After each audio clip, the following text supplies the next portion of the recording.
क्या भारत देश में हिंदू खतरे में है? जहां भी आपकी सरकार नहीं होती है वहां पर आप अपने पैसे का प्रयोग करके, खरीद फरोख्त करके सरकार गिराते हैं और अपनी सरकार बनाने की कोशिश करते हैं। हिंदू मुस्लिम मंदिर मस्जिद के विवाद को उत्पन्न कर देते हैं, फिर आ जाते हैं लव जिहाद करने लगते हैं, जमीन जिहाद करने लगते हैं। सहारा इंडिया का पैसा आपको मालूम है कितना बड़ा मुद्दा बना हुआ है? कितने बड़ी आबादी का गाढ़ी कमाई जो है सहारा इंडिया के पास जमा है। कि आप बहुत प्रखर प्रवक्ता हैं, विद्वान व्यक्ति हैं, लेकिन आप भरोसा जीतने में कायम नहीं हो पाते हैं। आप गुटबाजी बहुत ज्यादा करते हैं। आपको कोई आज तक बड़ा पद नहीं मिला। डॉक्टर संजय जी, क्या भारतीय जनता पार्टी छोड़कर आप जेएमएम जाने का मूड बना रहे हैं क्या? तो आप क्या मानते हैं, क्या विवाह से पहले किसी लड़की को किसी लड़के के साथ में संबंध में आना चाहिए? कॉर्पोरेट घरानों के मदद का भी आपके ऊपर आरोप लगता है। ये कोई तर्क है? 9,000 करोड़ के करीब का पैसा विजय माल्या लेकर भाग जाते हैं। नीरव मोदी हजारों करोड़ रुपया हमारी जनता की गाड़ी कमाई लेके चली जाती है और आप कहते हैं कि मोदी जी से डर था। अरे डर का तो खुला चुनौती देकर, खुला चैलेंज करके आपके मोदी गवर्नमेंट को और आपके पूरे भारतीय जनता पार्टी की सरकार को चैलेंज करके चली गई और आप कहते हैं डर था। मैं इस बात से असहमत हूँ विनीत जी कि अगर नहीं रहता तो क्यों यहाँ से छोड़ के गए, लिहाजा पकड़ के क्यों नहीं ला रहे हैं आप? नमस्कार, स्वागत है आपका विनीत शर्मा टॉक्स में।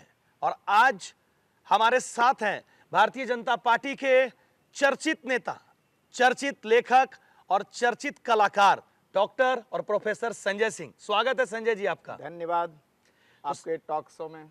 तो संजय जी, विनीत शर्मा टॉक्स में हम आपके साथ सीधी बात बिना लाग लपेट के करेंगे। आपके ऊपर लगे आरोप और आपकी पार्टी के कार्यशैली पर उठे प्रश्न चिन्ह पर बात करेंगे। तैयार हैं आप?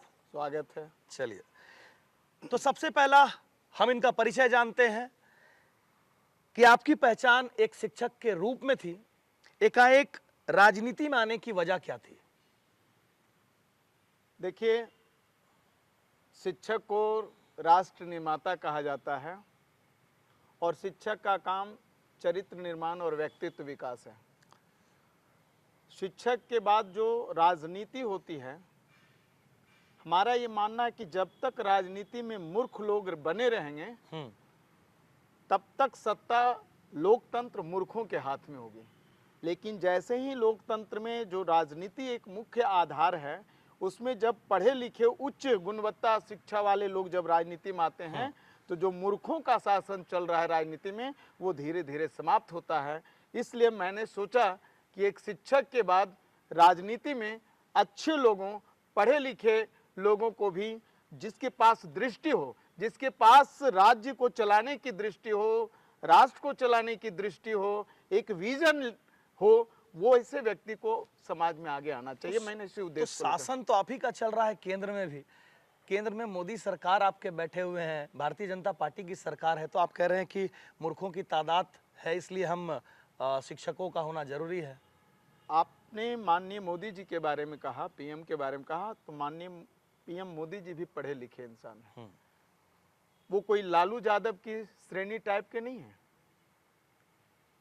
पीएम मोदी जी की दृष्टि है, विजन है, राष्ट्र के लिए भी है और पूरे दुनिया में भारत को स्थापित करने के लिए भी उनके पास विजन है। संजय जी, लालू प्रसाद यादव जिनका आप नाम ले रहे हैं, राजनीति के बहुत बड़े चेहरे हैं और शिक्षा के बारे में भी उनको आपको जानकारी होनी चाहिए कि वो MA LLB हैं, तो वो भी शिक्षित हैं।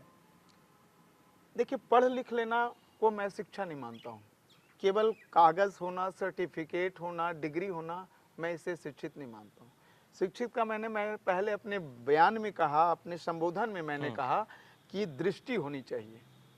राजनीति में अगर हम हैं तो मेरी दृष्टि एक विकास है, दूसरी दृष्टि गुड गवर्नेंस है जिसको सुशासन कहते हैं, तीसरी दृष्टि जिस राज्य में और देश के अंदर शासन करते हैं तो वहाँ शांति व्यवस्था कैसे बहाल रहे, आम नागरिक सुकून कैसे, मतलब आप जैसे लोगों की जरूरत है। निश्चित तौर पर पार्टी में एक प्रखर प्रवक्ता के रूप में आपका चेहरा है, बहुत विद्वान के रूप में आप गिने जाते हैं। चूंकि आपने PhD किया है, डॉक्टर और प्रोफेसर का साथ में लेबल लगा हुआ आपके साथ, किताबें भी लिखी है आपने।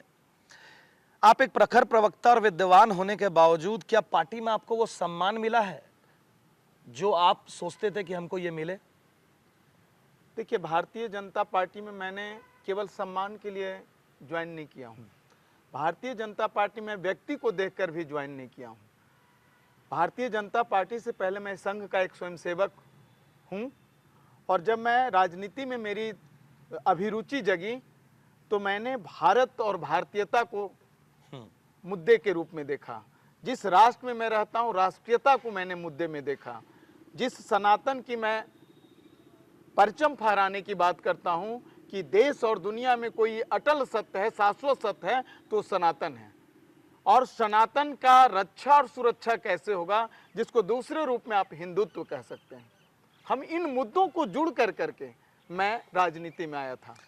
संजय जी, आप कभी केपी शर्मा जैसे बड़े चेहरे, सरयू राय जी, यशवंत सिन्हा, जयंत सिन्हा और वर्तमान में आपके जो हजारीबाग के सांसद हैं मनीष जायसवाल, उनके भी आप करीबी हैं, लेकिन उसके बावजूद भी आपको कोई आज तक बड़ा पद नहीं मिला। इवन जिले में भी कोई बड़ा आपको पद से नवाजा नहीं गया। क्या इसके पीछे वजह मानते हैं आप? देखिए, जो भी नाम आपने लिया, ये नाम व्यक्ति है। और मैंने अभी तुरंत कहा आपसे आपके टॉक शो में कि मैं व्यक्ति से ऊपर विचार और विचारधारा को मानता हूं। भारतीय जनता पार्टी व्यक्ति की पार्टी नहीं है, ये विचारधारा की पार्टी है। और इसी विचारधारा से जुड़कर मैंने लाया। लोग आए और लोग गए। वो मेरे व्यक्तिगत पसंद हो सकते हैं, मेरे विचार और उनके विचार मिल सकते हैं, मैं उनसे कुछ सीखने के लिए उनके साथ रह सकता हूं, लेकिन पार्टी सबसे ऊपर है। व्यक्ति से बड़ी पार्टी होती है। संजय जी, कहीं आपको ये नहीं लगता है कि आप भले ही बहुत लोगों के करीबी हैं, बन जाते हैं, बहुत प्रखर प्रवक्ता हैं, विद्वान व्यक्ति हैं, लेकिन आप भरोसा जीतने में कायम नहीं हो पाते हैं, क्योंकि आप गुटबाजी बहुत ज़्यादा करते हैं। आपके बारे में चर्चा है कि पिछला बार भी जब सांसद का चुनाव हुआ तो आप जो यहाँ के जो उस दरमियान के सांसद महोदय थे, तो आप उनको छोड़कर पांडे जी को लेकर घूमना चालू कर दिए थे रोड में। देखिए, मनीष जी भी पार्टी के उम्मीदवार रहे और पांडे जी भी पार्टी के नेता हैं, पूर्व प्रदेश अध्यक्ष रहे, हजारीबाग लोकसभा के सांसद रहे हुए हैं। मैं अभी पूर्व में कहा आपको कि मैं व्यक्ति को नहीं मानता हूं, पार्टी को मानता हूं, विचारधारा को मानता हूं। विचारधारा में जो लोग शामिल हैं और पार्टी का जो दिशा निर्देश होगा भारतीय जनता पार्टी का, मैं उसके दिशा निर्देश का पालन करूंगा। मेरे लिए डॉक्टर जदुनाथ पांडे एक शिक्षाविद के रूप में है, मेरे लिए डॉक्टर जदुनाथ पांडे पूर्व प्रदेश अध्यक्ष के रूप में है, मेरे लिए डॉक्टर जदुनाथ पांडे हजारीबाग के पूर्व सांसद के रूप में है, और आज भी पार्टी में शुरू से अंत तक बने रहे हैं। इसलिए मेरी व्यक्तिगत एक शिक्षाविद होने के कारण, पार्टी के प्रदेश अध्यक्ष रहने के कारण और पूर्व सांसद होने के कारण मैं एक व्यक्ति से नहीं हूँ, विचारधारा से जुड़ा हूँ।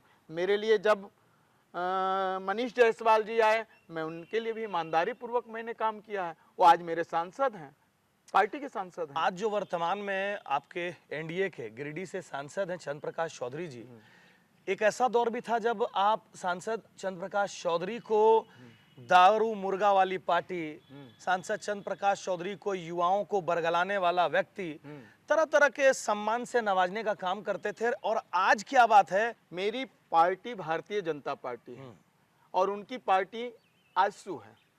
भारतीय जनता पार्टी आजसू में एक गठबंधन है फिलहाल, और गठबंधन धर्म के नाते मैं ये मानता हूं कि पार्टी ने निर्देश दिया था कि यहाँ रामगढ़ विधानसभा में आजसू के प्रत्याशी थे, और चूंकि उनकी पत्नी यहाँ चुनाव लड़ रही थी, वो भी इस कार्यक्रम करते थे। भारतीय जनता पार्टी का कार्यक्रम भाजपा आजसू के साथ जो गठबंधन के युक्त में संयुक्त सभा होती थी, मैं उस कार्यक्रम में रहता था। कोई गोद में बैठने के बाद आज अगर भाजपा से आजसू अलग हो जाएगी, मैं भाजपा के साथ हूँ। गठबंधन धर्म का पालन नहीं कर रहा। आप पर यह भी आरोप लगता है, ये मेरे पास पर्सनल मैसेज आया कि आप बिना स्वार्थ के किसी का मदद नहीं करते हैं, क्या कहेंगे?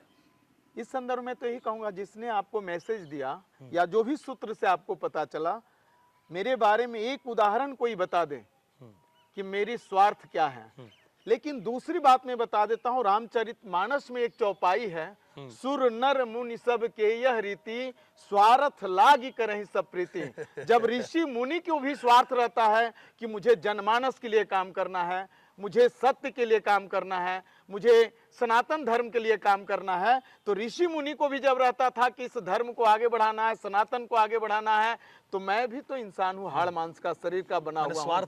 स्वार्थ स्वाभाविक है। अगर मैं पार्टी का कार्य करता हूं तो मेरे अंदर भी भाव जगता है कि पार्टी मुझ पर नजर डाले, दृष्टि डाले, मेरी योग्यता, क्षमता, पात्रता के अनुरूप मुझे सम्मान दे, मेरी भी अपेक्षा होती है। लेकिन पार्टी अगर नहीं देती है तो उसके लिए मुझे कोई मलाल भी नहीं है। चलिए, रामगढ़ महिला महाविद्यालय का मामला हमेशा चर्चा में रहता है। प्राध्यापक और मैनेजमेंट के बीच टकराव के केंद्र में हमेशा डॉक्टर प्रोफेसर संजय सिंह का नाम जुड़ा हुआ रहता है। देखिए, मैं अर्थशास्त्र का विद्यार्थी रहा हूं और प्रोफेसर भी अर्थशास्त्र का हूं। अर्थशास्त्र में एक सीधा सा फंडा है, मालिक और मजदूर के बीच संघर्ष होते रहता है। अगर मैनेजमेंट मालिक समझता है जब अपने आप को, हाँ। और प्रोफेसर को अगर मजदूर समझ ले, तो मालिक चाहता है कि 8 घंटा काम करें, तो मजदूर भी चाहता है कि राष्ट्र हित में करेंगे काम, काम का लेंगे पूरा दाम।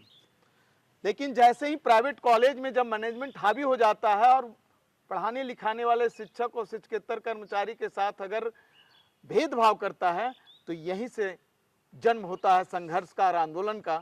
और जब कोई हक अधिकार छीनने की बात करता है तो निश्चित तौर पर मेरा उससे मतभेद होता है और मैं संघर्ष करता हूं, अपनी बात को रखता हूं, इसलिए लोग मुझे नहीं चाहते हैं। डॉक्टर संजय जी, क्या भारतीय जनता पार्टी छोड़कर आप जेएमएम जाने का मूड बना रहे हैं क्या? शुरू से अंत तक मैं बता दूं आपको, चूंकि आपका जो दौर भाग है ना, इधर झारखंड सरकार के माननीय मंत्री योगेंद्र प्रसाद जी के यहाँ ज्यादा देखा जा रहा है। इधर देखिए, एक पार्टी स्तर पर लोगों का होता है विचारधारा और एक व्यक्ति का भी संबंध होता है। चूंकि वो रामगढ़ जिले से ही आते हैं, रहते हैं, तो किसी मौके पर जाना आना होता है। जैसे कोई घटना दुर्घटना है या कोई जन मुद्दे, मंत्री पूरे राज्य के होते हैं, कोई एक जगह के नहीं होते हैं, और उनके जुड़े विषयों से लेकर के जो क्षेत्र में कोई समस्या होती, कोई कार्यकर्ता आता है, तो मैं कार्यकर्ता की भावनाओं को, समस्याओं को लेकर के जाता हूं। हमारे भारत सरकार में यदि मंत्री कोई हैं, तो यहाँ के भी मंत्री जाके भारत सरकार के पास रखते हैं कि झारखंड राज्य की समस्याओं का समाधान कीजिए। तो ये जनता दल के लोग एक दूसरे जगह जाते हैं अपनी समस्याओं का समाधान करने के लिए। मैं भी जन मुद्दों को लेकर के उनके पास गया था, और जब जब जन मुद्दे आएंगे, मैं राज्य के कोई भी मंत्री होंगे, मैं उनके पास जाकर बोलूंगा, भले वो करें या न करें, लेकिन जनता की बात को मैं रखूंगा। पूरे देश में वोट चोरी का मामला चर्चा पकड़ा हुआ है। राहुल गांधी जी जो हैं, यात्रा भी निकालकर आपके ऊपर वोट चोरी करने का आरोप लगाते हैं कि आप लोग वोट चोर हैं। देखिए, राहुल जी अपरिपक्व नेता हैं। राहुल जी के पास कोई दृष्टि नहीं है, राजनीति में कोई विजन नहीं उनकी, और निश्चित तौर पर मैं बोलूंगा कि राहुल जी कभी भी राजनीति में सफल नहीं हो सकते हैं। वोट चोरी की बात बिहार में आज कर रहे हैं। जिस समय गलत तरीके से अटल बिहारी वाजपेयी की सरकार 1999 में गिरा दी गई थी, उस समय उनके लोग कहां थे? एक वोट की सरकार, वो भी गलत से सांसद थे, और सिक्किम के एक मुख्यमंत्री भी बन गए थे, मुख्यमंत्री पद पर आसन आ करके उन्होंने वोट दिया था, एक पद पर, संवैधानिक पद पर होने के बाद भी नहीं। और मुझे 269 वोट मिला था अटल वाजपेयी जी को, और उनको 270 वोट मिला था। वोट चोरी उन्होंने किया था। जब जब जाइए, कांग्रेस की ये परंपरागत रहा है, बूथ कैप्चरिंग करना कांग्रेस के डीएनए में रहता था, बूथ को लूट लेना गलत तरीके से। इंदिरा गांधी इलाहाबाद में आपने देखा, राजनारायण ने हरा दिया था, लेकिन बजाबते इलाहाबाद में इलेक्शन कमिश्नर डीएम ने जिता दिया था, और वो हाईकोर्ट चले गए थे, इलाहाबाद कोर्ट ने उसको खारिज किया था। ये वोट चोरी के कारण ही उन्होंने चुनाव होता था, और जब वो हार गए तो लोकतंत्र की हत्या कर दिया उन्होंने, और 1975 में उन्होंने इमरजेंसी लगा दिया देश को। वोट चोरी करना, लोकतंत्र की गला की घोटना, लोकतंत्र की हत्या करना कांग्रेस के डीएनए में है। नारी 2025 की एक रिपोर्ट है जिसके अनुसार झारखंड की राजधानी रांची और बिहार की राजधानी पटना में महिलाएं सबसे ज्यादा खुद को असुरक्षित महसूस करती हैं। देखिए, महिलाओं की सुरक्षा का सवाल औसतन हम कहें तो दिन प्रतिदिन झारखंड में बढ़ता जा रहा है। रांची में ऑन द रिकॉर्ड संख्या में बढ़ोतरी है, जमशेदपुर भी यहाँ आता है, संथाल आप चले जाइए, दुमका आपका आता है, लोहरदगा भी आपका है, पलामू क्षेत्र में भी आपका है। और इसका मूल कारण क्या होता है, सरकार किसी की भी हो, जब हम शांति और विधि व्यवस्था पर हम फोकस देना बंद कर देते हैं, सरकार जो हमारा प्रशासन है, शांति व्यवस्था मुहैया प्रदान करना, प्रशासन निरंकुश हम छोड़ देते हैं। और जब जब प्रशासन निरंकुश होता है और शासन कमजोर पड़ता है, तब तब घटनाएं, अपराध, महिलाओं के साथ अत्याचार, बलात्कार, रेप की घटनाएं वृद्धि हो जाती हैं। जब सरकार सशक्त हो जाती है, और सरकार सशक्त जब होती है तो प्रशासन भी सशक्त होता है, क्योंकि इसकी सारी जवाबदेही प्रशासन पर जाता है। अगर सरकार सशक्त है तो प्रशासन के रहते अगर घटनाएं होती है, वैसे प्रशासन पर कार्रवाई होना चाहिए, वैसे प्रशासन को उसके लिए जिम्मेदार ठहराना चाहिए कि अगर आपके क्षेत्र में कोई इस प्रकार की घटना घटती है तो आपको अनुशासनात्मक कार्रवाई और दंड दिया जाएगा। देश में प्रधानमंत्री नरेंद्र मोदी जी के मां के साथ जो सार्वजनिक मंच पर जो गाली गलौज का मामला आया, उसको लेकर पूरा उबाल की स्थिति देखने को मिली। देखिए, माँ किसी की भी हो, सबकी माँ माँ होती है, और माँ बहुत प्यारी होती है। माँ सबको जन्म देती है, पालती पोसती है, शिक्षा दीक्षा में उसका योगदान होता है। कोई माँ जीवित भी नहीं है, स्वर्गीय हो चुकी है, वो स्वर्ग लोक में चली गई हैं। लेकिन जो माँ स्वर्ग लोक चली गई, जिसका राजनीति से कोई वास्ता नहीं है, अगर उस माँ को लेकर कोई, वो भी देश का प्रधानमंत्री की माँ को लेकर के अगर कोई ओछी बात करता है, अश्लील शब्द करता है, गाली बकता है, तो निश्चित तौर पर उससे बड़ा जाहिल कोई मूर्ख नेता नहीं हो सकता है। और मेरा इसमें यही कहना है कि ऐसे लोगों पर कानूनी कार्रवाई, में लोकतंत्र पर विश्वास करता हूं, और पकड़े गए हैं, कानून अपना काम करेगी, दंड देगी। और निश्चित तौर पर बिहार की जनता सजग है, बिहार का आम जनता इतने सजग है कि ऐसे ओछे दल वालों को, कांग्रेस और आरजेडी को, बिहार के विधानसभा चुनाव में सबक सिखाने का काम करेगी। हर मां, नारी खास करके सशक्त है, नारी का अपमान नहीं सहेगा बिहार, हिंदुस्तान।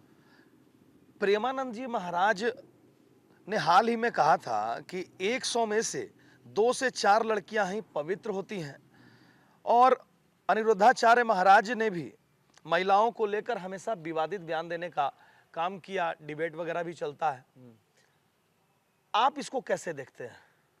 देखिए, मैं व्यक्तिगत में बता रहा हूं आपको कि यत्र पूज्यन्ते नारी रमन्ते तत्र देवता। मेरी ये धारणा है कि जहां हम नारियों की पूजा करते हैं, वहां पर देवताओं का वास होता है। मुझे ये मालूम नहीं कि ये संत महात्मा जो अनिरुद्धाचार्य, प्रेमानंद जी की बात आप कर रहे हैं, किस परिस्थिति में इन्होंने इस बात को रखा, मुझे ये समझ से परे है। ऐसा बात उन्हें कहना ही नहीं चाहिए था। नारी को मैं हमेशा देवी तुल्य मानता हूँ, नारी को हमेशा शक्ति मानता हूँ, नारी का सम्मान हम सब करते हैं, हम लोगों के हैं। किन परिस्थितियों में ऐसा उन्होंने बयान दिया, ये उनसे आप पूछ सकते हैं कि ऐसा कहना। अगर उन्होंने ऐसा कहा है तो निश्चित तौर पर उन्होंने गलत कहा है।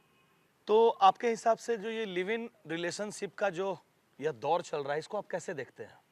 देखिए, ये वेस्टर्न कल्चर है, पश्चिमी संस्कृति है, ये भारतीय संस्कृति नहीं है। भारतीय संस्कृति है कि मेरे माँ बाप, मेरे परिवार का कोई सदस्य अगर जिस लड़की और लड़के के साथ अगर उसने संबंध को जोड़ दिया, तो हम अग्नि के 7 फेरे लेकर करके हम विवाह करते हैं, और पंडित जी जो हमारे 7 वचन देते हैं, उन 7 वचनों को निभाने का काम करते हैं। हमारा ये भारतीय संस्कृति है। मतलब लिव इन रिलेशनशिप को आप आप गलत मानता हूँ, गलत मानते गलत हैं? मानता हूँ। तो प्रेमानंद महाराज जी का भी इसी से संदर्भ था कि आप विवाह से पहले, आप क्या मानते हैं, क्या विवाह से पहले किसी लड़की को किसी लड़के के साथ में संबंध में आना चाहिए? नहीं, मेरा धर्म ये नहीं कहता, भारतीय संस्कृति ये नहीं कहता। और जो आती है उसका पवित्रता, ये वेस्टर्न कल्चर है, ये करती है तो उसका उसे सजा भी, डाइवोर्स, परिवार में कलह, आत्महत्या, ऐसे ऐसे चीजें, नए नए चीजें जन्म लेते हैं, और उनको उसको फेस करना पड़ता है। उस परिवार में कभी सुख शांति आपको नहीं मिलेगा। अधिकांश, एक वो अपवाद में अगर होगा तो होगा, लेकिन अधिकांश आप देखिएगा जो इस प्रकार के live in relationship, love marriage, ऐसे जो भी लोग किए हैं, अपने मन के अनुकूल शादी, आज इसके साथ कल उसके साथ, ये कोई हमारी संस्कृति नहीं, ये वेस्टर्न कल्चर है, पश्चिमी संस्कृति ये रील्स का जो अभी प्रचलन चल रहा है कि रील्स से पैसे कमाने के दौर में घर की नारियां, बच्चे, बच्चियां ये छोटे छोटे कपड़े पहनकर कैसे क्या उसको भ्रामक गानों पर डांस करना, इसको कैसे देखते हैं? देखिए, हमारे भारतीय संस्कृति में अश्लीलता, फूहड़पन, ओछापन, हमारी संस्कृति ये इजाज़त नहीं देती है। आजकल के बच्चे वेस्टर्न कल्चर के फॉलो अप कर रहे हैं। वो हमारी जो गूगल है, जो इंस्टाग्राम है, जो हमारे रील्स हैं, ये वेस्टर्न कल्चर का देन है। और इसको समझ करके कमाने की कोई बहुत सारे स्रोत हैं। कोई स्रोत एक ही कि रील से ही हम कमाएंगे। रील से कमाने वाले लोग बहुत कम परिश्रम करके अधिक शोहरत हासिल करने के चक्कर में दुविधा में दोनों गए, माया मिला न राम। इससे बहुत ज्यादा नहीं, एक थोड़ी सी दूरी चल करके कुछ पैसे अर्जित कर लेंगे। 1, 2, 4, 10 लोग ऐसे हैं जो बहुत सारे पैसे कमा लेते हैं। 150 करोड़ की जहां जनसंख्या हो, 45 करोड़, 145 करोड़ का, आप बार बार वेस्टर्न कल्चर का यहाँ पर दुहाई दे रहे हैं। आपका जन्म कहाँ लिए? जन्म बिहार, एकीकृत बिहार था उस समय। बिहार। तो बिहार के जो गाने बनते हैं, जो ड्यूअल मीनिंग वाले गाने बनते हैं, और आजकल का जो वहाँ का जो गाना चलता है वो सिर्फ और सिर्फ चोली और ढोंडी तक ही सीमित रह जाता है। तो ये सब गाने जो बन रहे हैं, फुहरता जो परोसी जा रही है और बड़े बड़े कलाकार और बड़े बड़े व्यूअर्स उनको मिल रहे हैं, तो उनको कैसे देखते हैं? देखिए, इस संदर्भ में मेरा कहना है कि बहुत सारे लोग हमारे नकारात्मक चीज़ों को पसंद करते हैं। आजकल कुछ लोग अश्लीलता को ही तवज्जो देते हैं। इस पर सरकार को रोक लगानी चाहिए। जो भी सरकार हो, राज्य सरकार से जो ये सब चीज़ें पास होती हैं, जो वीडियोस बनते हैं, जो फिल्म बनते हैं, इनको देख करके पास करना चाहिए। जिसमें अश्लीलता हो, जो समाज को गलत दिशा देता हो, जो समाज को भटकाने का काम करता हो, वैसे चीज़ों पर सरकार को बैन लगाना चाहिए। पवन सिंह जो बिहार के मशहूर गायक भी हैं, एक्टर भी हैं, उनका एक अभी वीडियो आ रहा है कि सार्वजनिक मंच पे एक हरियाणवी एक्ट्रेस के साथ में वो कमर को छूते नजर आ रहे हैं। तो उस पर क्या कहना चाहेंगे? क्या ये भी देखिए वेस्टर्न कल्चर को हॉबी है, अपनी फिल्म को दिखाने के लिए या मेरा फिल्म ज्यादा चले, अपने को स्थापित करने के लिए समाज में गलत तरीके से आरोप प्रत्यारोप का दौर चला है। लोग कह रहे हैं कि ये गलत किया, वो लड़की भी कह रही है मेरे साथ गलत किया गया है। तो इसमें क्या होना चाहिए पवन सिंह जैसे लोगों? कानून को अपना कार्रवाई करना चाहिए। लोकतंत्र में कानून सर्वोपरि है। जो उसने देखा, वहां के प्रशासन क्या कर रहे थे, वहां के प्रशासन को हस्तक्षेप करना चाहिए था। मतलब ऐसी फुहरता बर्दाश्त नहीं होनी नहीं, एकदम नहीं करना चाहिए। तो ऐसे लोगों के लिए, आपके फॉलोअर्स हैं, आपके अपने लोग हैं, क्या मैसेज देना चाहेंगे? ऐसे लोगों के लिए कहना चाहिए, गलत चीज लोगों को कभी प्रश्रय नहीं देना चाहिए। उसको न लाइक भी करना चाहिए, न शेयर करना चाहिए। गलत चीजों को कभी प्राथमिकता न दें। संजय जी, विपक्ष आपके ऊपर बहुत गंभीर आरोप लगाता है कि जहां भी आपकी सरकार नहीं होती है, वहां पर आप अपने पैसे का प्रयोग करके, खरीद फरोख्त करके सरकार गिराते हैं और अपनी सरकार बनाने की कोशिश करते हैं। देखिए, ये विपक्ष का आरोप निराधार है। निश्चित तौर पर हम कहेंगे कि जो बाजार में बिकाऊ चीज है, जो बिकने वाले चीजें हैं, वो बाजार में खरीदने वाले लोग उसको खरीदेंगे ही। और सरकार गिराने की बात अगर विपक्ष करती है तो वो बिकते क्यों हैं? कि कोई बाजार में खरीदार हो जाए, वो बिके ही नहीं। और ये सबसे बड़ा चीज आरोप मैं कह रहा हूं, जिसके पास बिकने का शौक है, मुझे 100 करोड़ दो, मैं सरकार में शामिल हो जाऊंगा, मंत्री बना दो, सरकार में शामिल हो जाएंगे। पहले तो बिकने के लिए तैयार है, तब हम सरकार बनाने के लिए तैयार हैं। अगर बाजार में बिकाऊ चीज ही नहीं होगा तो हम कहां से खरीदार होंगे? संजय जी, आप चाणक्य नीति की पॉलिसी पे चलते हैं। पहले बात करते हैं शाम, फिर दाम लगाते हैं, करोड़ों रुपए की बोली लगाते हैं, और जो उससे भी नहीं माना तो फिर आप दंड के प्रावधान पर आ जाते हैं। और दंड नीति लगाकर आप जो केंद्रीय स्वतंत्र एजेंसियां हैं, वो सीबीआई हो या फिर ईडी हो या फिर आईटी हो, उनका आप दुरुपयोग करके उनके सरकार को गिराने के लिए उनको जांच बैठाकर उनको जेल भेजने तक का आप काम करते हैं। ऐसा आरोप है आपके ऊपर। ये चोर की दाढ़ी में तिनका का प्रश्न है विनीत जी। हम झारखंड में रांची की बात करते हैं। धीरज साहू के यहाँ छापा मारी हुई थी, किसने पैसा वहां रख दिया था? ये लोग गलत काम करते हैं। अवैध तरीके से कांग्रेस और इंडी गठबंधन के लोग पैसा जमा करते हैं, और जब जब पकड़ाया है ईडी और सीबीआई तो साक्ष्य और सबूत को प्रस्तुत किया है। बिना साक्ष्य और सबूत का नहीं हुआ है। ये पैसा कहां से आया था? क्या पैसा बैंक में रखने का जगह है कि घर में करोड़ों करोड़ों रुपया, 100 200 करोड़ 300 करोड़ तक रुपए मिलते हैं? यही चीज तो समझ में नहीं आता है ना कि सिर्फ और सिर्फ एनडीए के विपरीत वाले जो लोग हैं, जो लोग भारतीय जनता पार्टी से नहीं जुड़े हैं, उन्हीं की यहाँ छापेमारी क्यों? आप अपने भी तो आदमी के बारे में बता दें कि आपसे जुड़े हुए कोई नेता है जो भारतीय जनता पार्टी के मंत्री हैं, एनडीए के जो सरकार के जुड़े हुए लोग हैं, ईडी और सीबीआई ने छापेमारी करने का काम किया है? देखिए विनीत जी, मैं आपसे बताना चाहता हूं कि ईडी और सीबीआई को जहां सूत्र मिलता है वो स्वतंत्र एजेंसी है, भारत सरकार की है लेकिन वो स्वतंत्र एजेंसी है। वो वहां ही जाता है जहां सूचना मिलती है। अगर गलत जगह में चला जाएगा जहां पर कोई सूत्र नहीं है, सबूत नहीं है, तो जाने से उसकी भी तो मानहानि हो सकती है। भारतीय जनता पार्टी में ऐसे कौन से लोग हैं उनके नजर में, वो सदन में इस बात को क्यों नहीं उठाते हैं, मीडिया के सामने क्यों नहीं लाते हैं कि उनके पास गलत तरीके से पैसा अर्जित किया गया है? सत्य और तथ्य देना चाहिए और सीबीआई और ईडी को लिखना चाहिए पत्र और कहना चाहिए कि उस पर कार्रवाई क्यों नहीं हुई। ये विपक्ष के लोग, कांग्रेस, आरजेडी, जेएमएम के लोग, आरजेडी के लोग गलत तरीके से आरोप लगाते हैं और भारत सरकार को घेरने के काम करते हैं। इनके पास कोई आधार और सबूत नहीं है कि भारतीय जनता पार्टी के लीडर के पास ये गलत तरीके से बध है। भारतीय जनता पार्टी के पास गलत कोई करने वाला है ही नहीं नेता। एक भी नेता बता दीजिए जो कि गलत तरीके से अकूत संपत्ति जमा किया हो। बार बार आप बांग्लादेशी घुसपैठी के मुद्दे को चुनाव जैसे ही आता है रेज कर देते हैं। बांग्लादेशी घुसपैठी का मुद्दा को आप एकदम आग की तरह ला देते हैं कि बांग्लादेशी लोग जो है हमारे झारखंड के बॉर्डर से इंटर कर गए हैं, लेकिन आपके पास कोई प्रचुर मात्रा में उसका सबूत नहीं है। विपक्ष का ऐसा आरोप है आपके ऊपर, यह सिर्फ आप राजनीतिक हथियार के रूप में यूज करते हैं।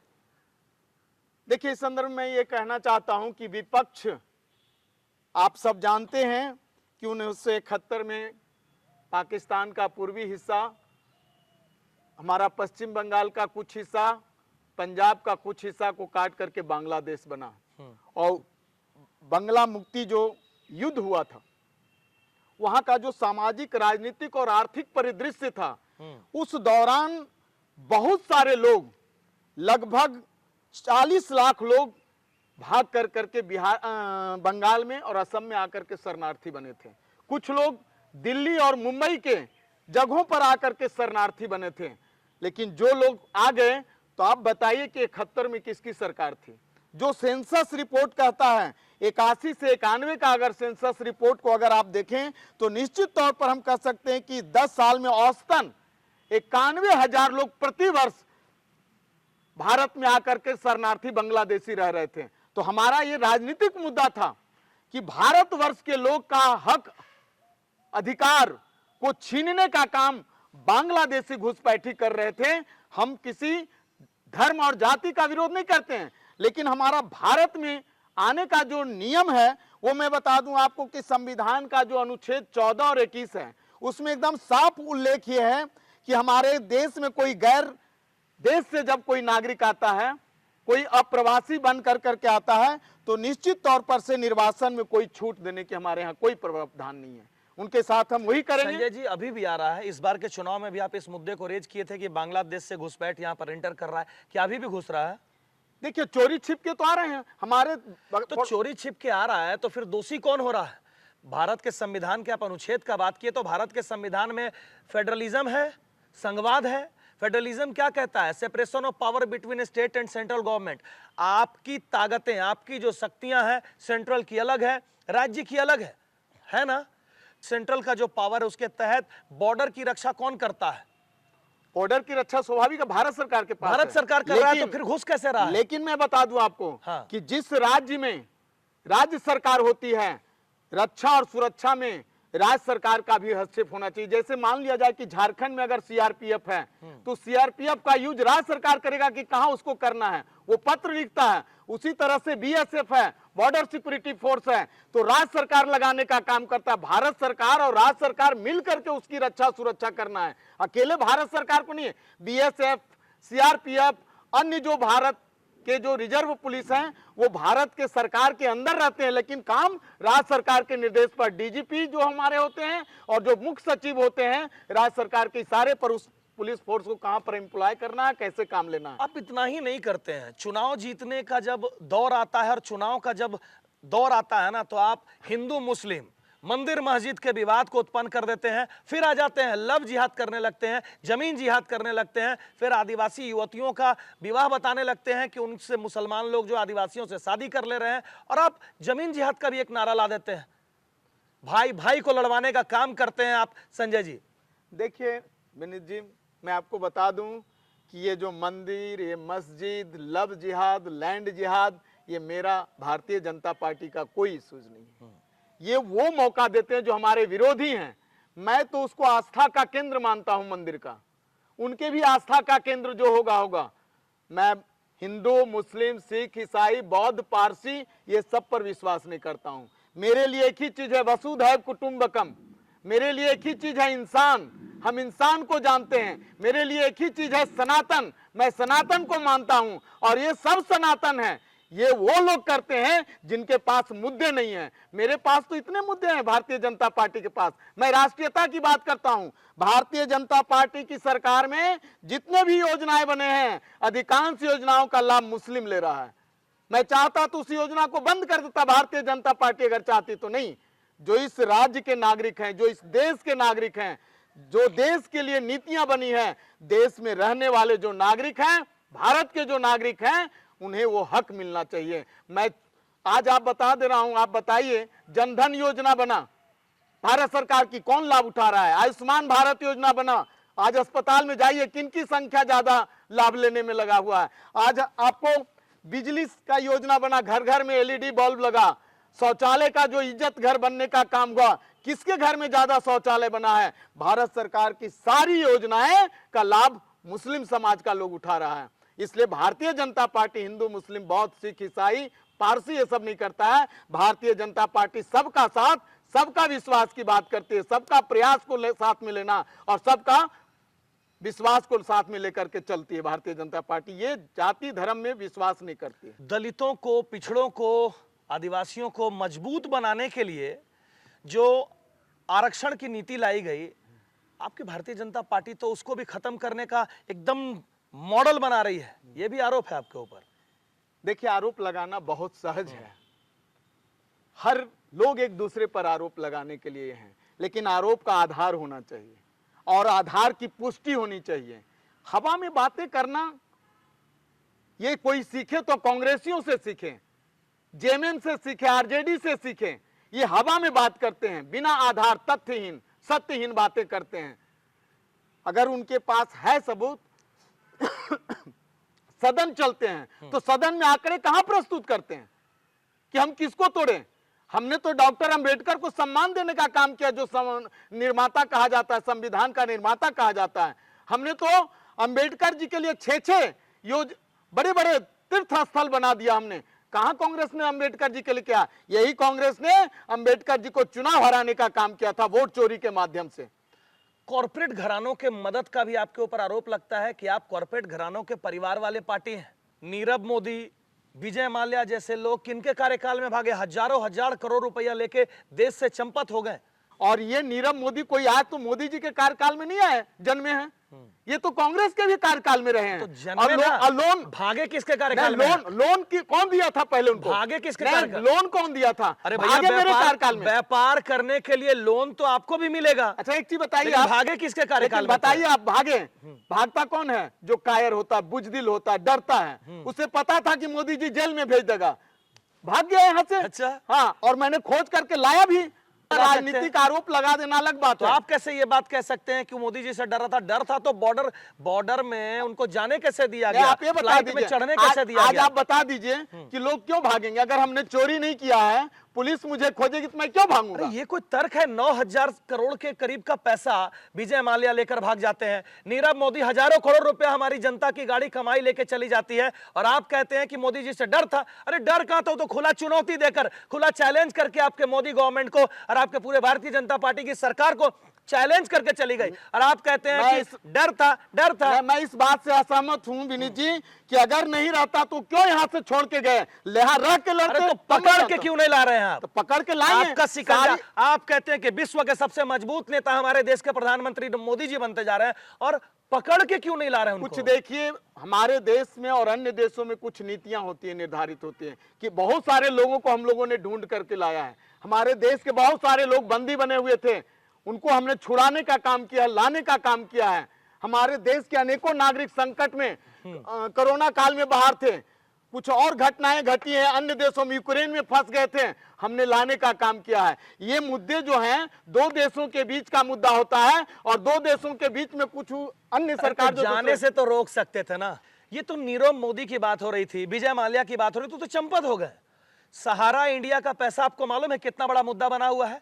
कितने बड़ी आबादी का गाढ़ी कमाई जो है सहारा इंडिया के पास जमा है। क्या उसके ऊपर कोई ठोस नीति नहीं बन पा रही है? जो सहारा इंडिया में लोगों ने अपना पैसा जमा किया था, आज वो पाई पाई को मोहताज हैं। कई ऐसे लोग हैं जो इंतजार में थे कि सहारा इंडिया का पैसा आएगा तो मेरी बिटिया का शादी होगा। कई लोग इंतजार में थे कि सहारा इंडिया का पैसा आएगा तो बेटी को हम पढ़ाई करवाएंगे। कई लोग इंतजार में थे कि सहारा इंडिया का पैसा आएगा तो मां के बीमारी का इलाज कराएंगे, और सहारा इंडिया का पैसा लोगों को नहीं मिल पा रहा है। क्या कुछ कर रही है आपकी भारतीय जनता पार्टी? और खुद संजय सिंह रामगढ़ में भी लाखों लाखों पैसा जो है सहारा इंडिया में लोगों का गया हुआ है। तो क्या कर रहे हैं आप लोग? मैं आपको एकदम स्पष्ट बता दूं कि इस मामले में भारत सरकार और भारत के गृह मंत्री ने एकदम सार्वजनिक बयान दिया है कि मैं भारतीय जनता पार्टी की सरकार, मोदी की सरकार इस मामले में बहुत ही सजग है, सक्रिय है, और निश्चित तौर पर यह विश्वास दिलाता हूं कि सहारा का पैसा लोगों को मिलेगा। ये माननीय गृह मंत्री अमित शाह ने ये लोगों को विश्वास दिलाया है। कुछ आपदाएं आती हैं, कभी बाढ़ आती है, कभी सूखा आती है, और जब बाढ़ और सूखा आता है तो उसी तरह से एक आपदा ये भी आया है। ये आपदा आया है तो इस आपदा को अवसर में बदलने के लिए भारतीय जनता पार्टी की सरकार, नरेंद्र मोदी जी की मिलेगा, सरकार एकदम मिलेगा।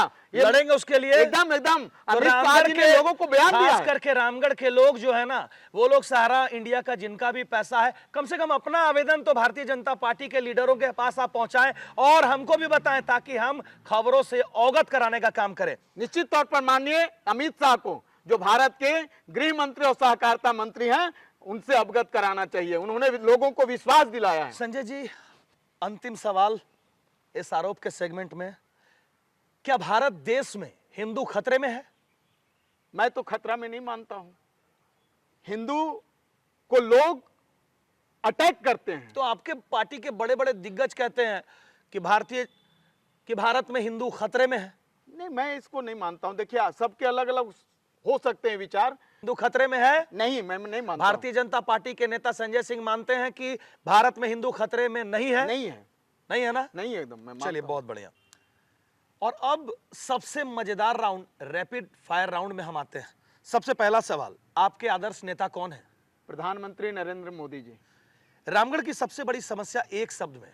बेरोजगारी। झारखंड की सबसे बड़ी समस्या? अराजकता। देश की सबसे बड़ी समस्या? घुसपैठिया। आपके विपक्ष में सबसे तेज तरार नेता कौन?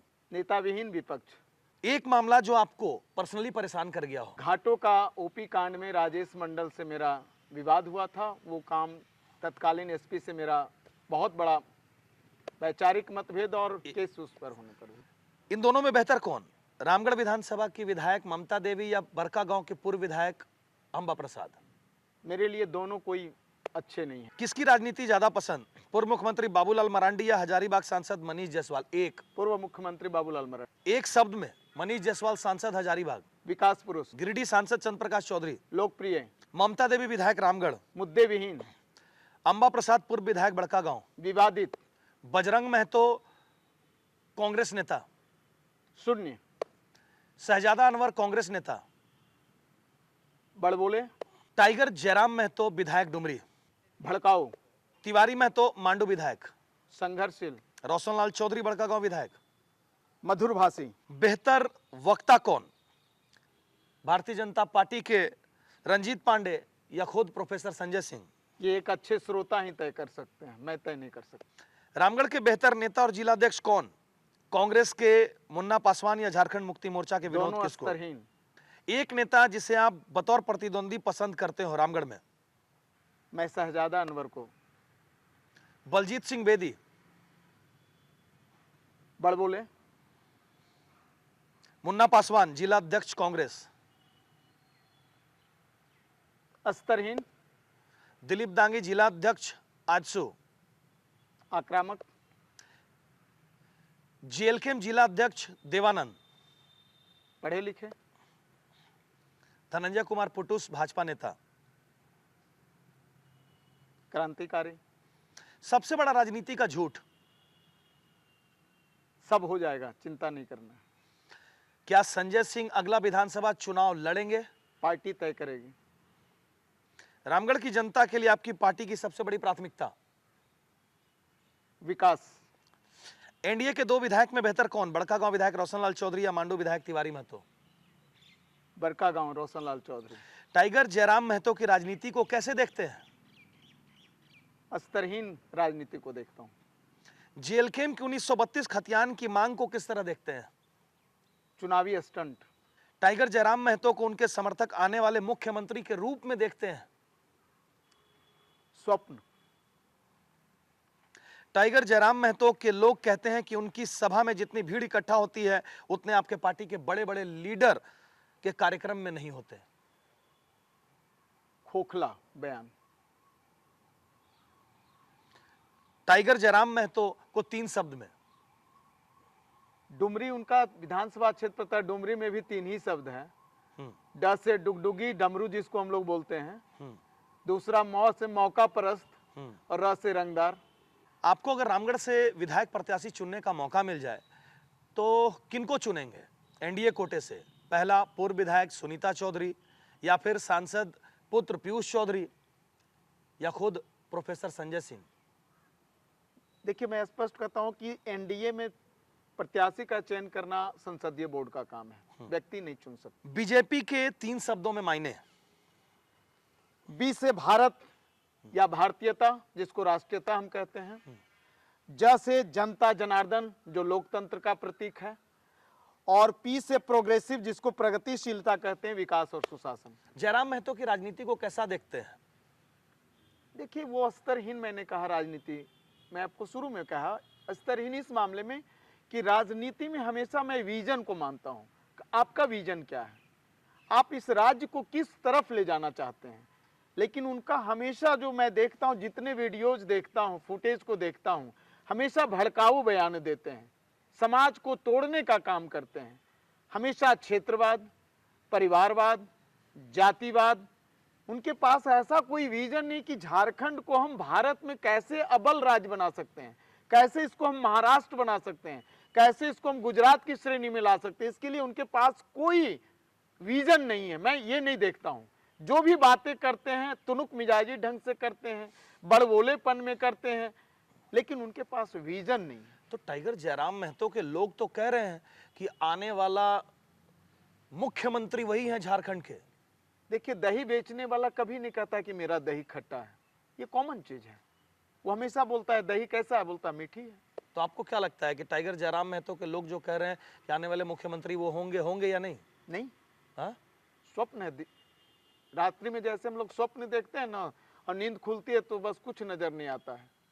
तो बहुत बहुत धन्यवाद आपका विनीत शर्मा टॉक्स को पूरा देखने के लिए, और हम अगली बार फिर ऐसे ही शख्सियत से आपकी मुलाकात कराएंगे जिनसे आपके सवालों को बिना लाग लपेट के पूछेंगे।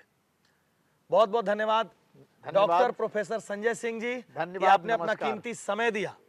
बहुत बहुत धन्यवाद, आपके टॉक शो में मुझे आपने बुलाया, इसके लिए आभार। तो आप विनीत शर्मा टॉक्स के साथ बने रहें, चैनल को सब्सक्राइब करें, लाइक करें, कमेंट करें और सुझाव जरूर दें कि हम आगे किनका पॉडकास्ट सेगमेंट में अतिथि के रूप में पॉडकास्ट करें, और जो कुछ ऊंच नीच गलतियां होती हैं उनको भी बताएं। धन्यवाद।